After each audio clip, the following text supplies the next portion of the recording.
बहुत कुछ सीखने को मिला और मैं पहली बार की थी, तो इस बार फर्स्ट टाइमर्स बहुत सारे थे। तो मुझे ऐसे लगा कि सिर्फ मैं ही नहीं हूँ, बहुत सारे ऐसे लोग हैं जो पहली बार विधानसभा में एक विधायक के रूप में चयनित होकर के आए हैं।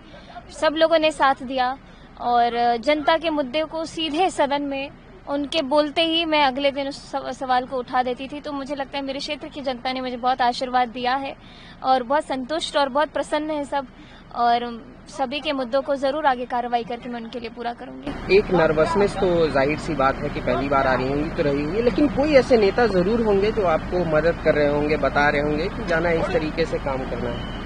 सभी लोगों ने मेरी बहुत मदद की, लेकिन मैं खासकर यहाँ पे धन्यवाद देना चाहूँगी हमारे माननीय मंत्री जी श्री नित्यानंद राय जी को, जिन्होंने अपनी बेटी की तरह देखभाल किया है, मुझे सिखाया है, और उन्हीं के आशीर्वाद से मैं विधानसभा में इस तरीके से पार्टिसिपेट कर पा रही हूँ। जैसे आप की गाने अच्छे होते हैं, उसी तरीके से आपने एक महाभारत का जिक्र किया, उसके बाद वो काफ़ी वायरल हुआ। धृतराष्ट्र कह रही थी, दुर्योधन कह रही थी, तो क्या वो उस संकेत के बारे में कुछ बोलना चाहिएगा?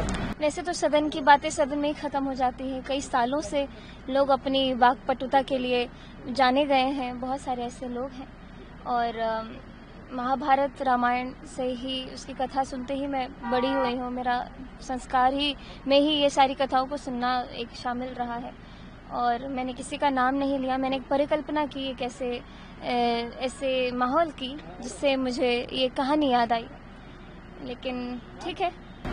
अमित शाह जी आए हुए हैं बिहार के दौरे पे, आज उनका दूसरा दिन है, और उन्होंने कहा है कि बीजेपी की सरकार इनफिल्ट्रेटर्स को, मतलब घुसपैठियों को बिहार में नहीं रहने देगी।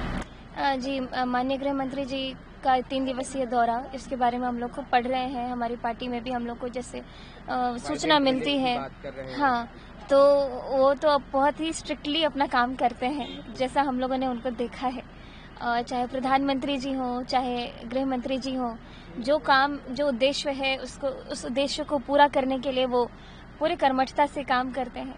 तो बस देखते हैं आगे कैसे। इस पूरे सदन के समय में एक मुद्दा बना रहा महिला सुरक्षा, आप इसके बारे में क्या कहना है? सभी लोगों ने अपनी अपनी बातें कही, और सदन जितने टाइम चला उतने में जो घटनाएं जहाँ हुई, सभी चीज़ों को सदन में डिस्कस किया गया। माननीय हमारे मंत्री जी ने भी काफ़ी कुछ इस पे बोला।